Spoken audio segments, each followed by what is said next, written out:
So, fresh na fresh pa po, no? Kaka-resign ko lang. So, 11 years, ano po ako, nag-start po ako mag-work as an OJT. So, nag-OJT ako, then start na po ako mag-part-time, tapos kinuha na po ako ng company. Isang company lang po yung ano ko, loyalista po ako.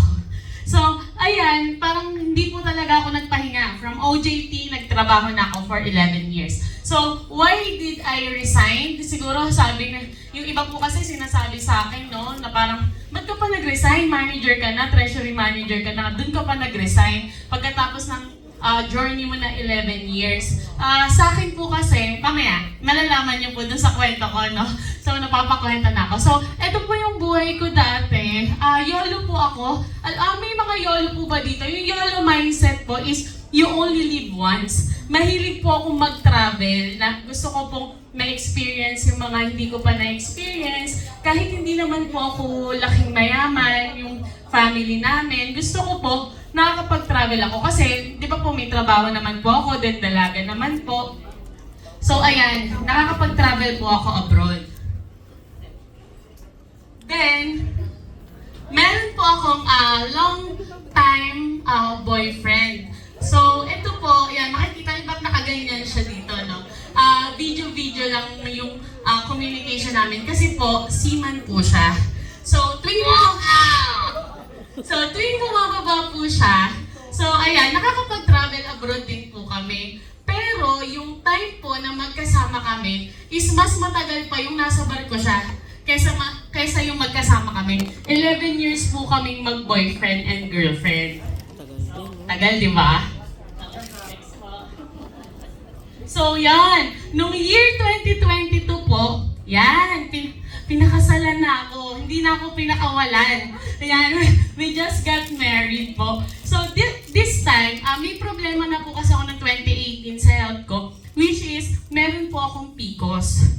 So, di ba, alam naman po natin. Tapos, overweight din po ako. So, alam naman po natin, ang PCOS, medyo nahihirapan magkaanak. So, bago pa lang po kami kasal, ang ginawa ko po, sabi ko, naku, seaman pa yung asawa ko. Sinasabi din po sa kanya sa barko, kasi sa ano po siya engine. So, sobrang mainit po doon. Sinasabihan siya ng mga kabaro niya na, uy, pagka buntisin mo na yung asawa mo. Kasi marami daw po ng seaman na isa lang yung anak, minsan wala, kasi nga, doon siya sa ilalim doon sa mainit na part ng barko. So, before po nung kasal namin, nagtatry na po kami. So, sorry talaga mami at dad. So, tinatry na po namin kasi syempre po, next month, pagkakasal namin, aalis na po ulit siya. Sasampa na po ulit siya ng barko. So, kailan na naman kami gagawa? So, next year na ulit, no? 9 months. So, syempre ako din po, 11 years kami, tumatanda na din po ako. So, 31 na po ako ngayon. So, yan po. Then next po, yan. Noong December 18, 2022, the day fate led me to an opportunity I never knew would change my life. So, kapalaran po, no? Dahil gusto ko nga pong magpagaling ng aking PCOS, alam ko po na yung iFern products is makakatulong po sa akin. Bakit? Kasi 2018 pa lang, kilala na po namin si iFern dahil yung ate ko po is merong ovarian cyst. And mamaya, papakita ko po yung picture, pero yun po, sa kanya ko po nakilala kasi natunaw po yung bukol niya na kasing laki ng ping-pong ball. So, that time, alam ko po na si iFern is makakatulong sa akin. So, sabi ko, naku, kailangan ko mag-alaga ng vitamins. So, kinonta ko po ngayon yung friend ko po na upline ko po ngayon, classmate ko po siya nung college. Nakikita ko, active po siya sa iFern. So, kinonta ko siya. Sabi ko, gusto ko kasi magka-discount. Siyempre, pag mag-aalaga ka ng vitamins, gusto mo, discounted. Mahal naman, di ba? Di ba, mauubusan ako ng pang-travel. So, ang ginawa ko po, yun, inano ko po siya. Balik lang po. Yeah. Isa pa po. Yan. Kinonta ko po siya. Ito po, sa upline routine. Nandiyan po siya sa likod. So, sabi po niya, tumatak po sa akin, sabi niya, Be, gusto mo lang bang mabuntis o gusto mo din magpayaman? Sabi niya gano'n. Bigla ko lumaki yung mata ko, star. Pero sabi ko, syempre naman, both. Sino po ba yung ayaw yumaman dito? Meron po ba? Meron po bang ayaw yumaman? Ay, parang ayaw nila talaga yumaman. Walang nagtaas. Ako lang ata may gusto yumaman dito. Nakakaloka.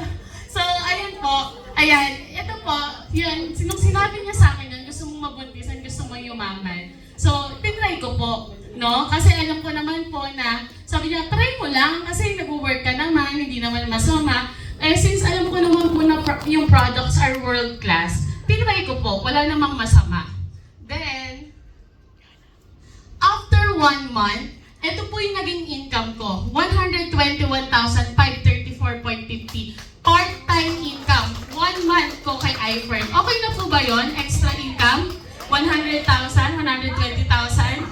So, ayun po, dun ko po na dun po namin naisip ng mag-asawa na, ay, may pera pala dito sa iFern. No? Hindi pala siya basta-basta kasi siya nga po, hirap na hirap siya sa barko, hindi pa kami magkasama, di ba? Miss pa niya ako. Dito, magkasama kami, 121,000 kaya pala. So, ayan po yung pictures, nakita niyo po, yan po, kasama ko po family ko, ito buong family ko yan. Sumasama po sila sa amin sa event kasi po gusto din po nila gawin yung negosyo and sobrang bilib po sila sa products. Next lang.